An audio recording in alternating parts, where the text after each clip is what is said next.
एक गांव में रमेश नाम का एक बूढ़ा आदमी रहता था।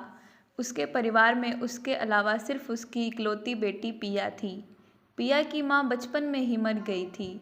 रमेश ने ही उसे पाल पोसकर बड़ा किया था।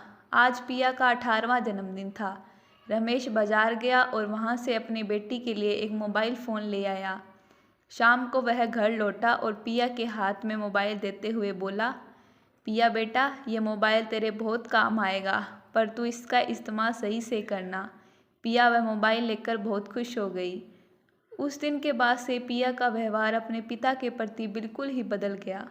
वह दिन भर बस फ़ोन चलाती रहती, ना ढंग से कुछ खाती और न ही घर का कुछ काम करती। रमेश खुद ही खाना बनाता और पिया को खिलाता। धीरे धीरे पिया ने स्कूल जाना भी बंद कर दिया। ज़्यादा काम करने की वजह से रमेश की भी हालत बिगड़ने लगी। उसकी तबीयत खराब रहने लगी। फिर एक दिन पिया हमेशा की तरह अपना मोबाइल फ़ोन चला रही थी।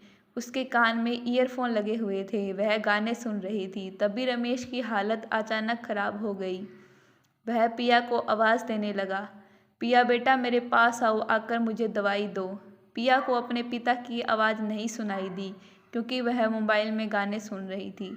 पिया के न सुनने पर रमेश दवाई लेने के लिए अपने बिस्तर से उठा। जैसे ही वह अपने बिस्तर से उठा, कमजोरी की वजह से वह नीचे गिर गया और रमेश ने वहीं पर ही अपना दम तोड़ दिया। गिरने की आवाज़ सुनकर पिया दौड़कर अपने पिता के कमरे में आई। उसने देखा कि उसके पिता जमीन पर गिरे हुए थे। वह भागकर अपने पिता के पास गई और उन्हें उठाने की कोशिश करने लगी। कोई भी जवाब नहीं मिलने पर वह अपने पिता को गले से लगाकर फूट फूट कर रोने लगी। ये मैंने क्या कर दिया? मैंने मोबाइल के चक्कर में अपने पिता को ही मार डाला।